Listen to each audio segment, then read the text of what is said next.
nais ko lamang pong magpasalamat muli sa Tingog Party List sa suportang ibibigay nila sa ating mga kababayan Bulakenyo. Ito po, itigyan natin ang halaga. Ano bang halaga ito? Maging matalino po tayo sa paggastos. Ano po?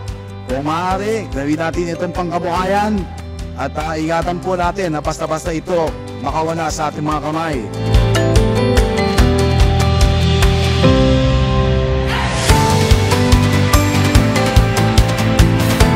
Ang Speaker of the House, the Honorable Ferdinand Martin G. Romualdez, ay nandito ngayon sa makasaysayang lugar ng Malolos, na kung saan pinasinayaan ang alagang Tingog Center, na noong pa man, ngayon at sa dating pong panahon, ay patuloy na nagbababa ng iba't ibang tulong, scholarship program, tulong pinansyal sa libu-libong mag-aaral ng Bulacan State University.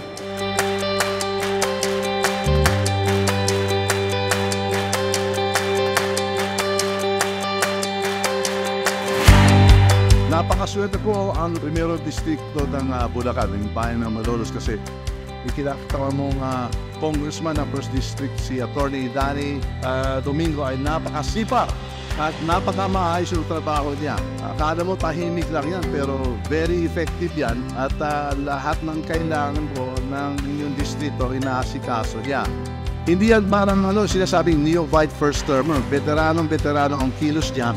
At nakikita ng ating mga ibang mga congressman, marami silang matutunan nila sa kilos at gawa ng ating mahal na congressman. Kaya maraming salamat. Siya isang napakamagaling na partner sa Kongreso.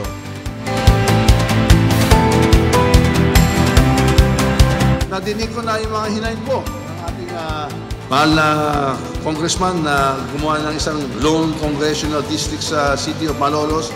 Asahan mo, gagawin ko lahat at pagkaralan ko ng mabuti at kukumbinsin natin ng mga kapwa natin, mga congressman at senador, kung maaari magawa natin ito kasi alam naman natin ang importansya ng gumawa ng isang lone district dito sa napaka-importante syudad na Malolos.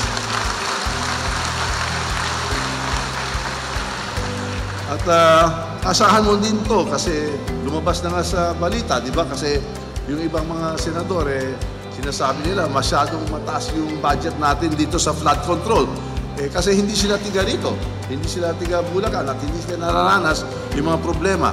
Kaya ini-explica natin po sa mga nagbabati ko sa malaking budget sa flood control na hindi to naman not dredging.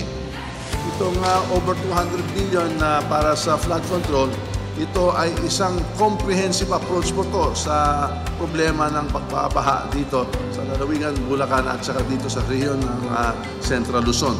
Kaya asahan mo, poprotektahan natin itong budget at gagamitin natin ito sa tamang gawa at sa tamang mga comprehensive projects na permanente para hindi talaga kayo magrabyado at dapat talaga ipabitigay talaga natin itong nagaganap na parati sa pagtagulan, itong pagbabaha.